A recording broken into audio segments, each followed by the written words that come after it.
Here we go with the end of another Fulham season, and I think I'm right in saying we've had our best season yet. I will show you the fixture. I've skipped on a little bit, so annoyingly, I think the competitions page has already moved on. I mean, it's just saying, it's not actually saying when we finished. I don't like this new competitions page, but as you can see, we kind of ended all right. We have got a new tactic, so look out for that. I will show you that, which seems to be working better than the other ones we've used. So as you can see, 60 points there. We finished 7th.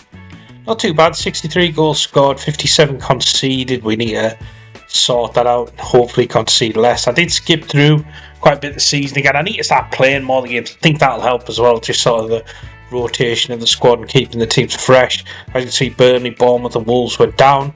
Arsenal won the league, just ahead of Liverpool, City and miles ahead of Chelsea. And we were only 2 wins off finishing 4th, so it's not bad really for us. We get back to the fixtures. What we can see is we only made it to the 3rd round of the FA Cups and ran into Newcastle. We got knocked out there. We made it to the quarter final of the Carabao Cup against Brentford. That's disappointing, that, because Brentford actually ended up going to win it. So if we could have beaten them, could have had a chance at a trophy, but never mind. I will show you the tactics shortly. I just want to show you some of the youngsters as well, some of the sales as well. So we're going to be letting Wilson and Traore go because their contract's out. We're going to try and sell Muniz, Iwobi and Robertson potentially. And then we're going to start playing some of the younger players. So really the only player over 30 then will be Joachim Andersen. We want to get some of these younger players playing, because I've promoted a few of them because I want to see what they're going to be like next season potentially. So we might give these players a go. I'm not sure yet. They might not get loaned out again. We'll see. We've got Steve Newton, Dylan Henry, starting to look at a decent player. Alec Atkins, who could be a very good defender for us, 6'5", pretty strong, fairly quick. Jermaine Livermore's the one I'm really excited about, 17-year-old. I think he's coming along brilliantly. Silva Eze, he looks very good. Right back, good speed on him, which could be invaluable. Hassimi's very good as well, centre forward for us and left winger.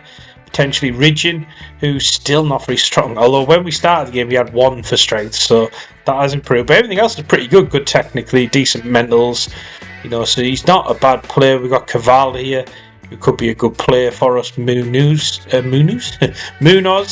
is again decent player, can play all across the back line. Good goalie in Brugmans, 6'7", so I think we're fairly set there. Got Finneran, who's looking decent. Freddie Simmons, I think he's only 21 still, fantastic player. We've got Chris Ring, lots of youngsters here. Josh King, obviously. Kevin, who's, I don't know if we class him as youngster, he's 26 now, but we've got some really good players coming through. Good young team, and we just need to push on, and hopefully this tactic is the way to do it. It's worked better for us this season. Like I say, only 6 points off 4th, and this is the tactic we've switched to. I know it looks a bit mental, but if we start with the out of possession, it's just kind of 4-2-3-1 out of possession. We're going positive mentality, so this is the most attacking tactic I think I've used.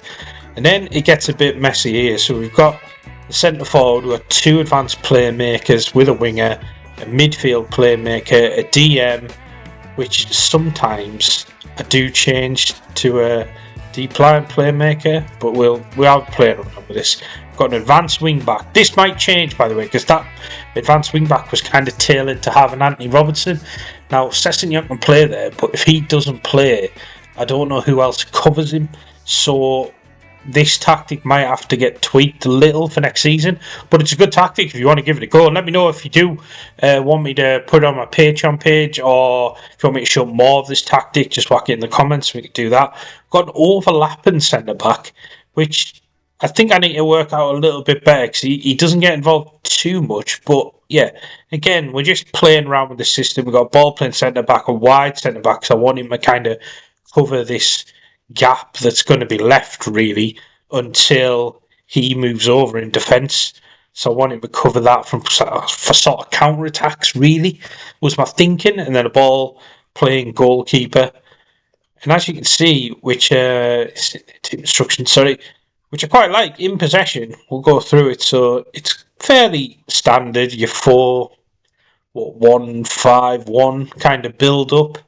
Gets into this, you've got this little diamond here, which is quite nice.